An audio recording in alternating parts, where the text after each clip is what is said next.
As we know, marriage is under attack in our society, so we have got to be intentional about building the best marriages we can.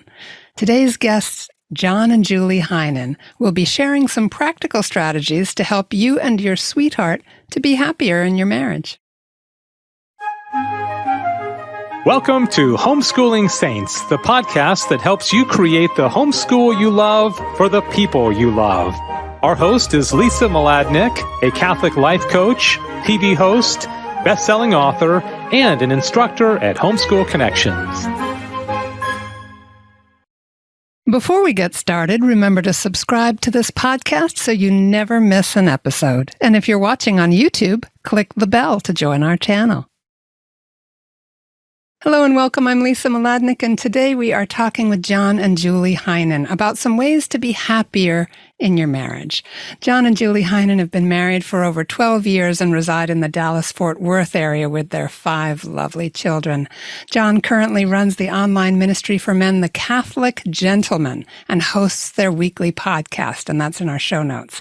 Julie holds a master's degree from the John Paul II Institute on Marriage and Family Studies and is currently researching and working on a book on responsible parenthood. Yay.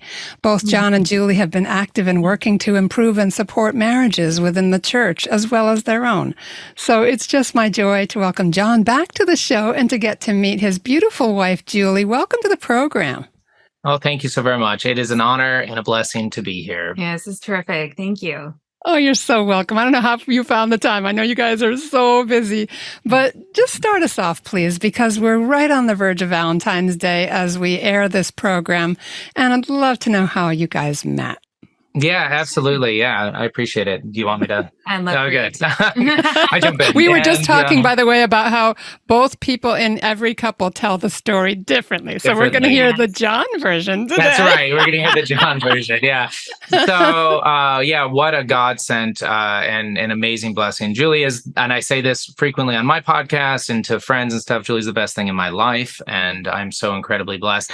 So I was discerning the priesthood, and I was on 5 different vocational lists, right? This is how every good story starts. And and I was also a professional trumpet player and was playing trumpet. I got brought in to play for the Olympics in 2008 in China, in Beijing. And I met a violinist over there who was Catholic, and we connected with each other. And he was actually living in China, and so he was fluent in Mandarin, and he was able to show me kind of around, and it was, out of my element, except for playing trumpet. And so it was a real great blessing to get to know him and meet him. So I came back to the States. I did another year in my master's degree. I went back on another tour in China with a totally different orchestra performing Bach's B minor mass, which is just such an incredible work and such a blessing. He was over there doing mission work and teaching English with his family, this violinist. And so I reconnected with him while I was in China. And then he found out I was moving back to Dallas-Fort Worth. And he said, well, if you like me, you'll love my brother and my sister, who both live in Dallas-Fort Worth. Would you be open to meeting them? And I was like, yeah, absolutely. I think he was being very kind and grateful, like, oh, he's moving to Dallas-Fort Worth. I know people in Dallas-Fort Worth. At least that's what I was thinking.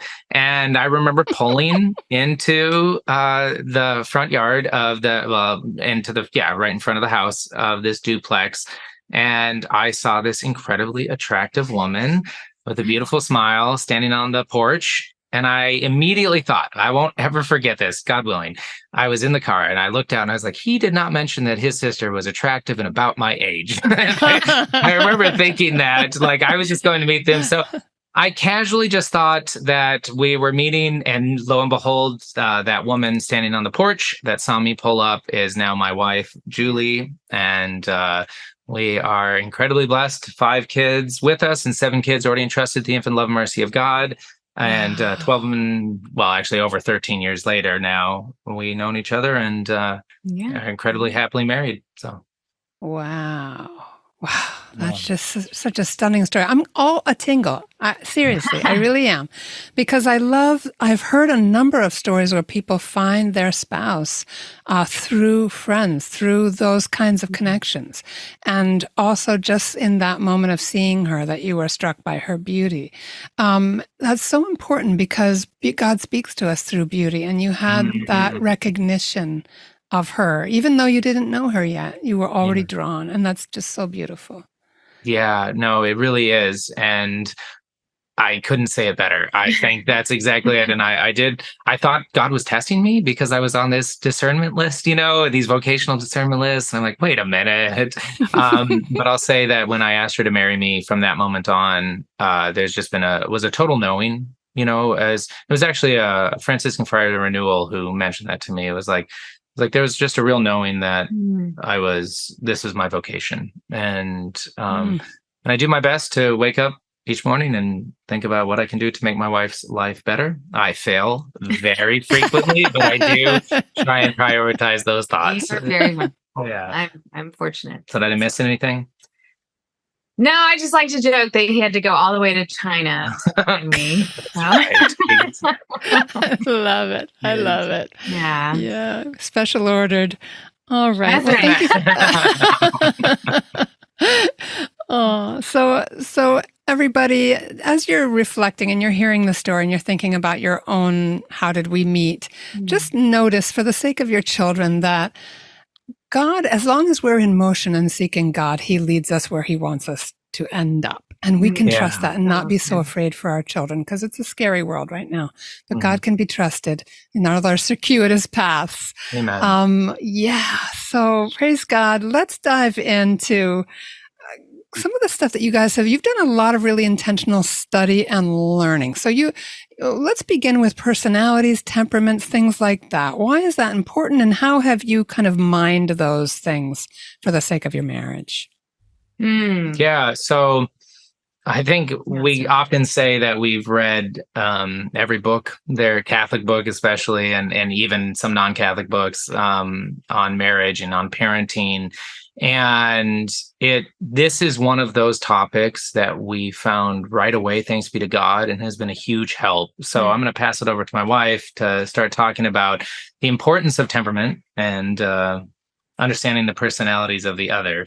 Yes. Well, it is interesting just to echo that, I'm a natural academic. That's how I like to solve problems. I like to go read about them and then fix them that way. And in my degree at the John Paul II Institute, I was always drawn to the person, and the psychology of the person.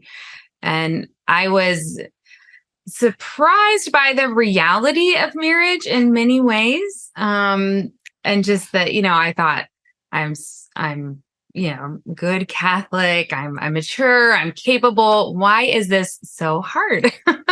I've married an incredible man. Why are we fighting about a shower curtain? Right. Exactly. Yeah. Exactly. And I will always remember, Lisa, that was my first big fight with John. He didn't like this lovely white floral embroidered shower curtain that I had chosen for our bathroom. And there was a bit of disagreement. We were newly married. So okay, well, we'll pick something else. I could do this. But it continued to irritate me. And so I don't really know how long, maybe several weeks later, I brought it up again. And John was like, "You're still thinking about that?" He's like, "I haven't thought about that again." So we got a new shower curtain because he realized, oh, this was not important to me. So, yeah. And so, and then also, just I tend to be very analytical, but that also usually very emotional, I would say. And whereas my husband just is able to very quickly formulate on the in the spot, like what he's thinking and feeling, and I need a minute. And so, anyway, I just realized early on that a lot of the things that we were kind of that were points of conflict had to do with just the way we operate. Yeah. And that misunderstanding of each other was something that I had to learn as well. And there are many examples and reasons why, but I do think that really diving in to understand that it's not a moral question about what your personality is and your temperament, right? It's not one is right and one is wrong, but not only are the sexes complementarity, the complementarity of the sexes, we complement each other, but temperaments are very different as well. And there are men with similar temperaments as women and women with similar temperaments as men. But in the sacrament of our marriage, we had to better understand what our temperaments were and what our personality was. And better understanding that made it so much more effective at communicating and loving, within our marriage. Yeah. Over the years, just realizing, I'm in some ways more flexible than John, like for off the cuff gatherings, like, yeah, sure, let's go. And he's like, wait a minute, that wasn't what I was expecting. And just kind of learning how to extend mercies to each other, I guess, of timing and I don't know, difficulties. What would you add to that? Yeah, no, I mean, I think that's exactly right. That way, if we're to give forth anything, it's understand that your spouse's personality is not right or wrong. It is who you fell in love with. And you have an obligation and a responsibility to better understand that personality so you can grow in love together. Right. Great point. Because we do enter into marriage with thinking about what is marriage supposed to look like? What's the right way for my spouse to be with me? And because it's so natural for us to look out through our own eyes, it can feel like the other person is willfully resisting us and willfully being blind to what we see naturally. And so when I work with couples as a coach, I often see that once they start to do what you have done, which is to be able to step into each other's worlds and look through each other's eyes at things to extend that mercy and to be compassionate. Now love is really happening in a much more intentional and elevated way because you're loving differently because of who God has brought you together and joined you together with. And so you're honoring God's design in them. You're honoring God in them. Yes. Yeah, it's so true. Well said. And, for a guy like me or most men, it's helpful to have kind of roadmaps and things of that nature. And really, while you were talking, and not only an affirmation, but also this thought of it's an opportunity that we men have, right? As men, we're called to be protectors, not only physically, but also spiritually and emotionally of our spouse and of our children. And we don't think about that enough. And it was actually a great priest that helped me early on in our marriage, probably the second year of our marriage. And here's the thing, we weren't at all thinking about breaking up. We weren't at all thinking about anything like that. We were truly madly in love. But in the second year of marriage, we both understood the importance of seeking help. And so we asked our priest as kind of like a non-biased third party we weren't close friends with him. We saw him as a great priest and as a great mutually agreed. Yeah, mutually agreed that he would be a great one for us. And he helped me understand that. I remember him just calling me out and he's like, you don't do a good job protecting your wife emotionally. And I was like, oh, and it hit me. And so that was beautiful. But again, kind of going back is this roadmap and that opportunity. We grabbed hold of that love languages, right? Dr. Gary Chapman, he's not a Catholic. I know he's Baptist or something like that. But nevertheless, from a psychological standpoint, he had some truths, right? And that roadmap was so helpful, understanding the 5 different languages, understanding my own, and then understanding my wife's. Yeah. And then till this day, I could think of back 7 days, I have done an intentional time, my wife's love language being act of service, to do something that I didn't want to do or didn't care about, but I knew would make her feel better if I just did some service like cleaning or doing the bed or something like that. So what an act of humility too. Yeah, thank you. Yeah, no, really such a blessing. So, and I just love her so much that it's honestly such, again, opportunity just keeps coming to mind, but such a privilege, right? To be able to do these things and to live like this and to die to myself. That being said, it's not a bed of roses and it's not sugar coated, which is why I think we just so proactively looked into these things, because we knew that our love and the love that God had given us and was uniting us to through Our Lady was just so binding, but we just kept on having these roadblocks and friction points. Yeah, just both being strong personalities, getting married in our late 20s, it's a transition and a big one. Yeah. So Yeah, it is. And it's funny because I think sometimes my husband's a night owl and sometimes he wants to talk late at night. And so I'll sometimes I'll say to the Lord, thank you that I am the one that gets to listen to him. Amen. You know what I mean? Yeah. Like I would not want to be in this life without him. So if it's late at night that I get to be the one to hear his heart, then I'm going to hold my eyes open. Oh, it's so good. It's so good. That's so true. That's lovely. Yeah, we can easily forget in the day-to-day how blessed we are. And it's terrible to say, but it can be useful to think about all the people who don't get to live their whole lives together. I agree. For whatever reason, and to know that how Very blessed we are. Mm-hmm. Yeah, so say a little more about this growing in understanding of yourselves and as you're seeking and each other, and as you're working on your own faults and all of that. Just take us more deeply into that idea. Yeah.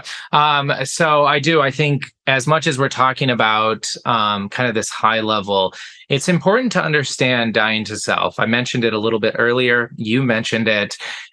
That is our requirement in life, right? It says so in scripture, and we have to embrace that humility, right? I know I always bring it up. St. Augustine said there's 3 virtues to heaven: humility, humility, and humility. And so we have to approach things from a standpoint of humility. And honestly, that can be really hard for men to do. I'm going to speak for men here. It can be really hard for men. Men often think they're right. They want to solve things. On my episode with Dr. Greg Bottaro recently, he mentioned, we were talking about communicating effectively, just briefly on the episode, with your spouse. And he said he has his 5-step plan of listening to your wife and solving her problems, and never in the 5 steps you actually solve the problem, and that's but he attracts them to the fixing. Exactly. And so, but listening and being humble as you approach that is so true. And again, having patience with your spouse. And I know you guys have heard this stuff, but maybe it's just a reminder for you. As men, we like to go directly to solutions. We like to have a roadmap. And often it's hard for us to accept that we're wrong. I was coaching a young man recently who he was very quick to notice the sins and faults of others. And I told him that the best way to get over that is to have a nightly examine where you're reflecting on the sins and faults of yourself, right? And so the more that we do that, the more humble we can, the more that we're trying to work on ourselves. And I'd like to leave and mention that to men and fathers and husbands that are listening. Yes. And I just am also reflecting on that transition of not only becoming wife, but also mother, husband, and father. Like there's just, it stretches so radically. And comes to mind like that feeling of, oh, it's not fair. I have to do so many things and he should do more, or vice versa. And just, I feel like God's really refined me and being able to, again, extend mercy in the sense of like, hey, we're both exhausted. This newborn will not stop crying. And, one of us, we both need a break, but, today I'm going to say, hey, honey, why don't you, go out for a bit? Or he honestly does that for me a lot as well. And it's just like, that continued gift of self. But then also being able to have good conversations of like, this isn't working. Like maybe we need to reach out and bring in an outside resource for a little while. Like I remember when my mother sent us a cleaner for after a new baby. I was like, this is really helpful with our 3 under 3. So I went to him as a budget conversation. Like, this would really help right now if we could just have someone else manage this responsibility. And even though that wasn't, exactly our goal, but it was like that was fitting for the moment and for him to extend that to me and just, just those opportunities to serve, I guess, and be open. So. Yeah. And I will admit that as much as my wife is complimenting me, she comes by it far more naturally than I do. This idea of gift giving and of being aware of the needs of the other. Men come home exhausted and they just don't want to take care of the family, or maybe they enjoy their family like I do and love my family, but the idea of like spending an hour or 2 hours playing with the kids so that my wife can focus on something else is hard. And I again, she comes by it very naturally in reverse, and seeing these needs of me and trying to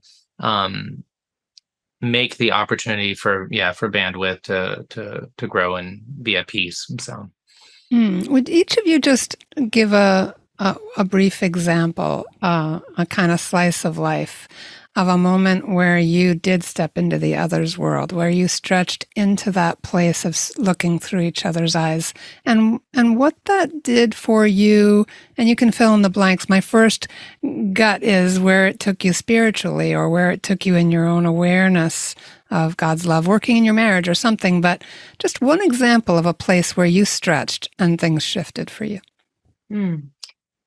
I can jump in right away and say that I know exactly. When I took care of my kids while my wife went on her first ever trip to her friend's wedding in Washington, D.C. And how many kids did we have at the time?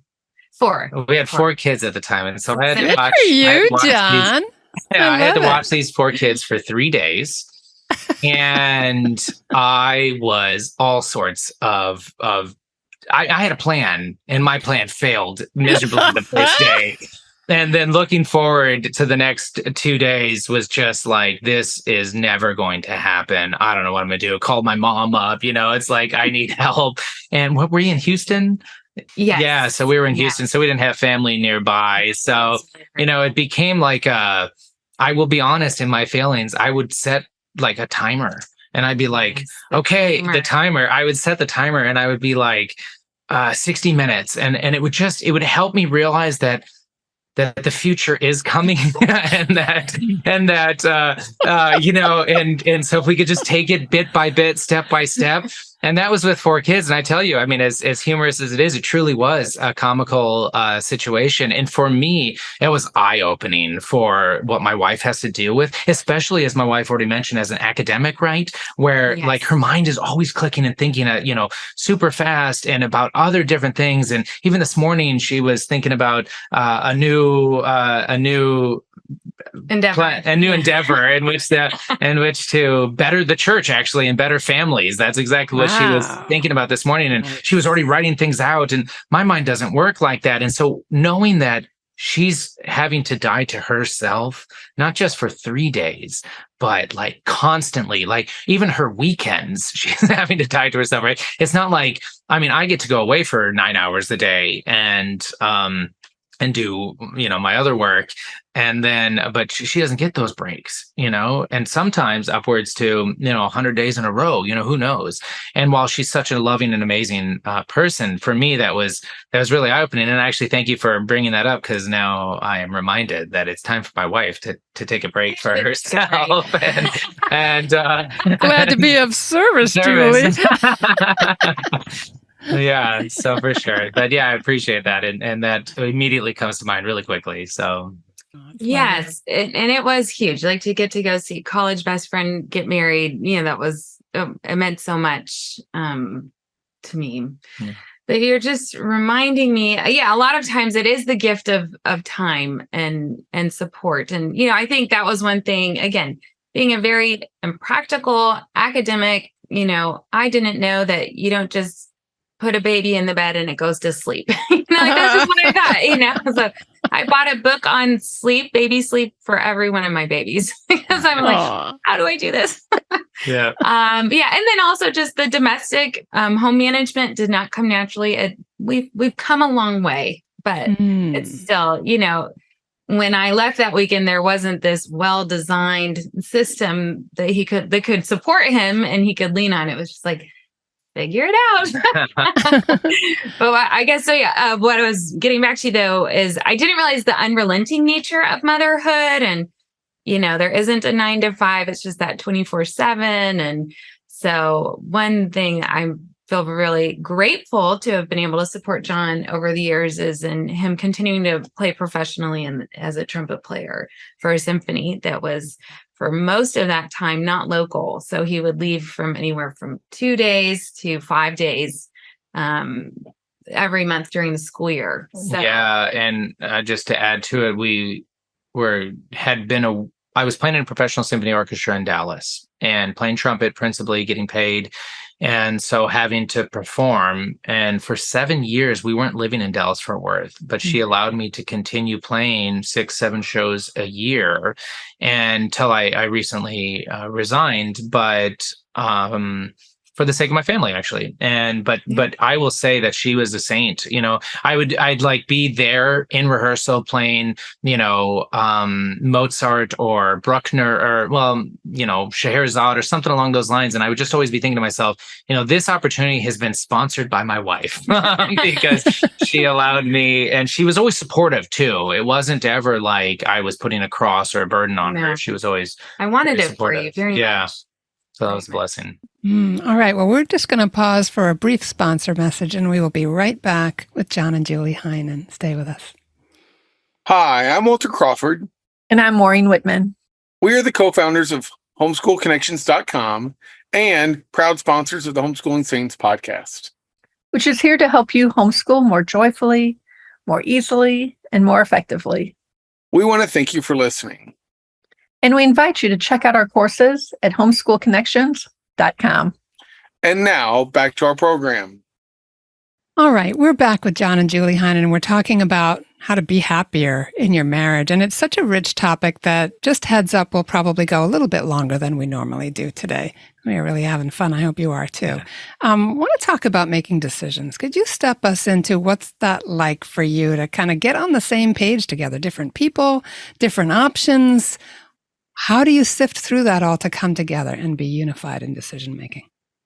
Yes, I'll step in please. here. I think it's something that I thought would come more easily than it did, because we were both, found each other, and we're so grateful to be entering into the same world of faith and intention and desire for what life will be, and a vocation to marriage. And so it just seemed like that was the hard part. And now we're good. So, but then trying to build a life with someone and really find out those things that are different, and mostly things that are not, that are very practical and are not like moral pressing questions, but like, how do we decide our lifestyle or a career, or should we move again, which we moved how many times? 7 times in 11 years. Wow. Yeah, Yes. I know.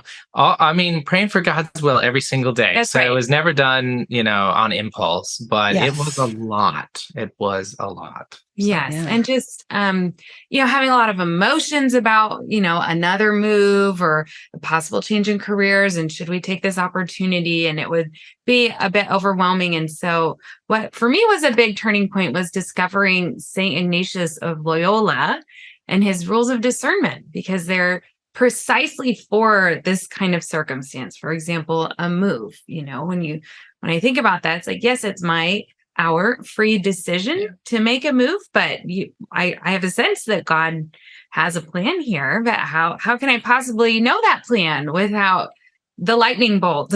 And so the wisdom that is built into the rules of discernment, I couldn't say enough about how life-changing that was for me, to give a framework to these very personal and providential decisions. And then again, it was a way for us to concretely come together on these major big decisions. And the big decisions can span everything from raising your children and continuing homeschooling and moving careers, by God's grace, welcoming another child into your family. These are big decisions, and sometimes you get this confluence of like 3 of them happening at once. That you got a new baby on the way, and you've just been offered a new job, but you're going to have to move to take that new job. Yeah, exactly. And so the Ignatian discernments are really helpful. Again, men, a roadmap, but also beauty of the church and his tradition. Do I believe that St. Ignatius of Loyola knows how to discern God's will better than me? Absolutely. And so am I going to learn from him? And so Julie grabbed this really incredible book, if you want to talk briefly about it, that was very helpful. Yeah, it was just a book that came out in a study group I was attending, and it's called What's Your Decision by Father Sparrow. I'll put it in the show notes, hopefully. But it was just, I'd never seen anything like this. And another thing, just in terms of being on the same page, like, for example, making a discernment that I saw was right in front of me. I intuited what the right thing was, another move. I didn't want it. So, I think that also in this particular guide, it makes room for that. It makes room for a spouse that, will get there, but just needs to process the emotions of it or think it through, for the different, yes, of course, very multifaceted event. So I felt like it made room for me. I agree. And I think within that, it made a better understanding for me as well, right? Because very often guys can come to things with this understanding of like, well, she'll get with it, right? Like this decision I've made, or I'm the head of the family, or some sort of trump card that we play. But that's not love, right? That's not unity. That's not an understanding of the full dignity of your wife. And actually, I think that's a misunderstanding of the authority and spiritual head, or the head of the father's role, husband's role in the family. But I just, for me, it was very helpful because, again, humbly trusting that St. Ignatius of Loyola knows so much more than me, and us bringing that to the front has been so helpful for us to go through and realize that there is this balance. We're on the same team. Yes. Right. And we remind each other of that almost every week. We're on the same team, right? That Satan wants us to be divided. He wants us to be in competition. And he works really hard, as he does, and has had so much success in society, as you mentioned in the opening.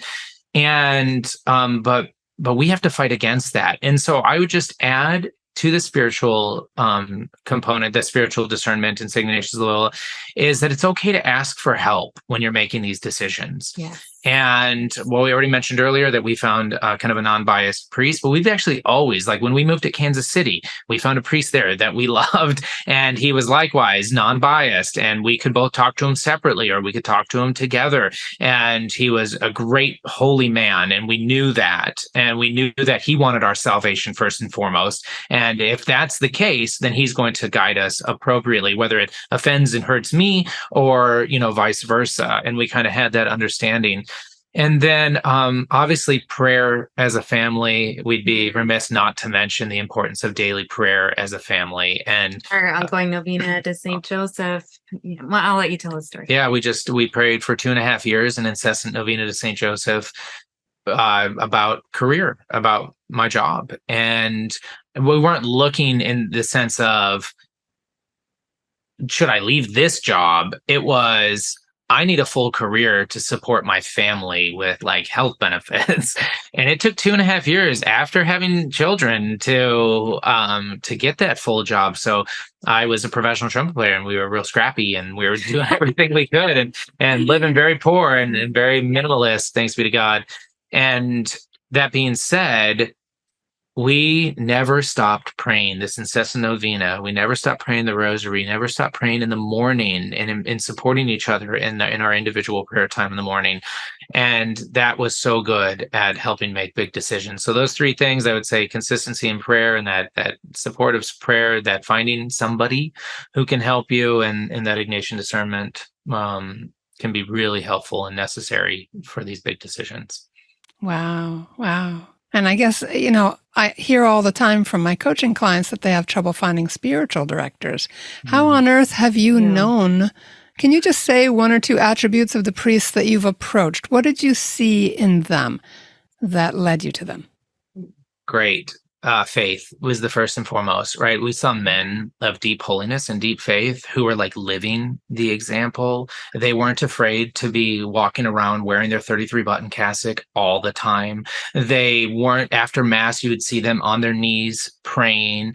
During the homily, you would see that they weren't afraid to give direct comments and direct direction, very honestly to individuals. But there is that, come and see sort of opportunity. Don't get me wrong, right? So if we recognize that in these different priests, and praise be to God, we've always had one that's always been different. Like one of them down in Houston wasn't our direct pastor, but he was the vicar of the diocese who was friends with us when we used to live up here. And that's what it was. So we were, I guess, always looking for that and needing that in the church's guidance. But that being said, I can strongly state, if we were to show up and we weren't really getting direction, or we were getting, kind of a biased view, or there wasn't really that call and growth upwards to holiness, we would have looked elsewhere. And, so I do think that's important. And I would add that we've certainly had important conversations with friends and other married couples, absolutely. Especially ones that have gone through it before us. Yeah, exactly. Like a decade ahead of us. Yeah. What matters? What doesn't, How would you look at this? That was hugely helpful. Yeah, don't be afraid to ask. Yeah, agreed. Yeah, and I think we have to ask, because for some reason in our society, we have this American individualism. We're afraid to ask. Yeah. And people, even more so, were afraid to offer help. Yes, agreed. And truly, some of the greatest wisdom that I have ever received has been about marriage, has been from the mouth of a priest. I'll quickly say I was in the confessional once. I'm not going to say my sins, but I was in the confessional once. And the priest said, "How old are your kids?" And I told him, and only one was above the age of reason, and the rest were all younger. And he said, "So we have to remember, John," he's like, when they're offending, he goes, "They're offending you. They're not offending God." And I was like, oh, nice. And it was from the mouth of a priest. And I remember just being like, it's so true, right? I have to have more meekness. I have to have more patience, with my children, and more love as God does for them. And so anyways, all really great points. Yeah. And we have to remember those priests grew up in families, and they hear everything all the time. Yeah, absolutely. Yes. Yeah. Yeah. Any follow-up comment on that one, Julie? I was glad you got to hear that. Yeah. But looking to people who are older, who are willing to give advice, that's a good point. Unfortunately, some people aren't, or, they have this sort of, they're too hard on themselves. Yeah. But that Julie's comment was really helpful and good, because we do have a couple individuals that are a decade or so ahead of us, and they're always so filled with wisdom, having experienced it. And that's that on a frequent, I'm not talking like just once a year, like it can be once a month that you connect with someone in some shape or form. So yeah, I almost want to have standing for happy marriages gatherings with our friends on a regular basis, where we just come locked and loaded with an attitude of love, never of criticism, just to share what God is teaching us that is helping us to grow in holiness, or whatever that might be. Agreed. When you're reminding me, a good friend of mine shared about how she really seeks to champion people's anniversaries. She said, it doesn't take much to make it from one birthday to the next.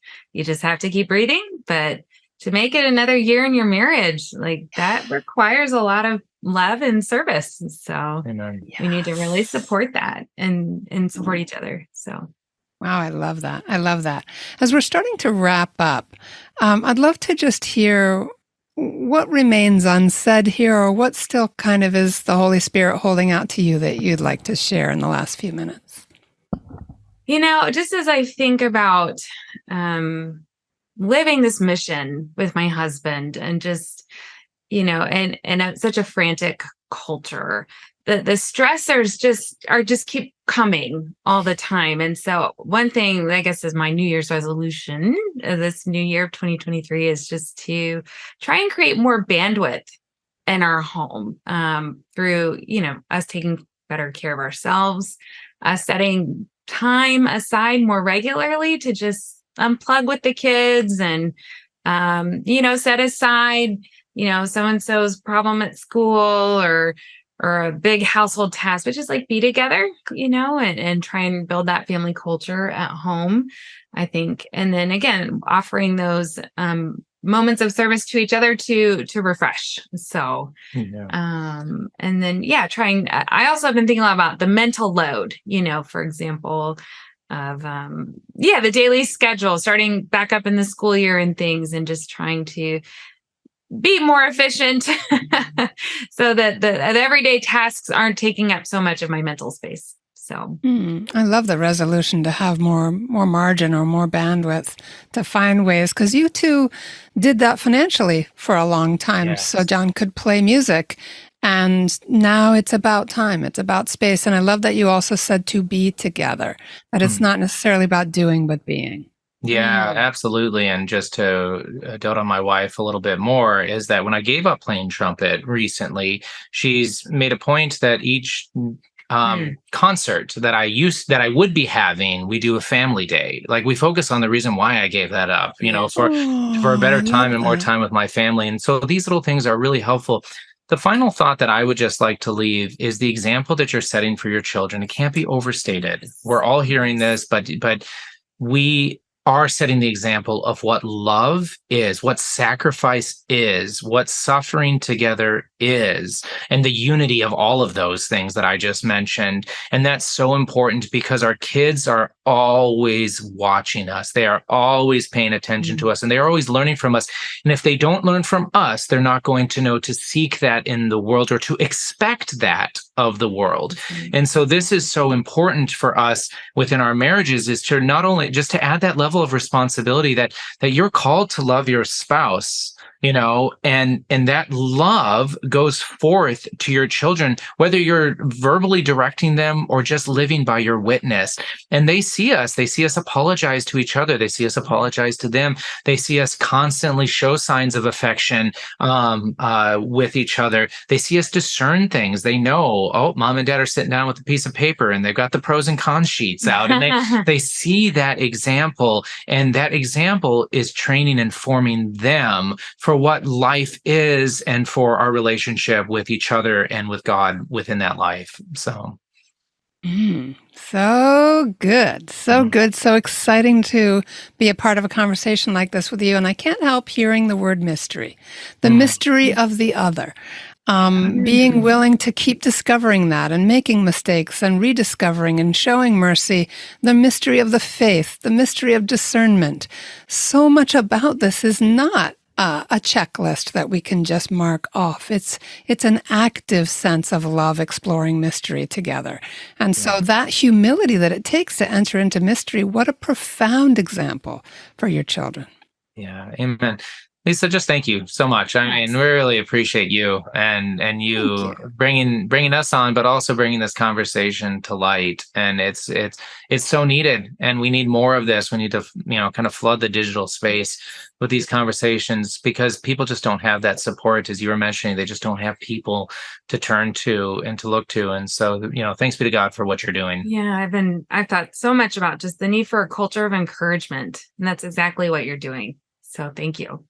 Thank you so much, both of you. Really appreciate you. And thank you for the affirmation. We don't get affirmed enough. And so really appreciate it. I'm going to receive that in the grace of the Holy Spirit, and know that God is speaking to all of us, through us, for us, in us, and through us to each other. And so I really pray that everybody listening is very blessed, and by your witness and by all the love that is apparent in this conversation. So God bless you, John and Julie, your family, and all that you do, and would love to have you back and do another conversation about marriage another time, because I feel like we could have gone on a lot longer. And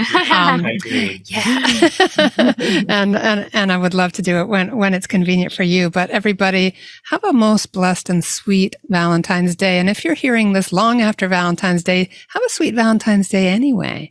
And may God bless you. And thank you so much for being with us. Thank Bye, everybody. you. Thank you.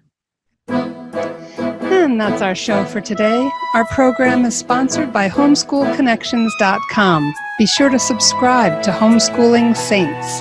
and leave us an honest review. God bless you, and thank you for joining us.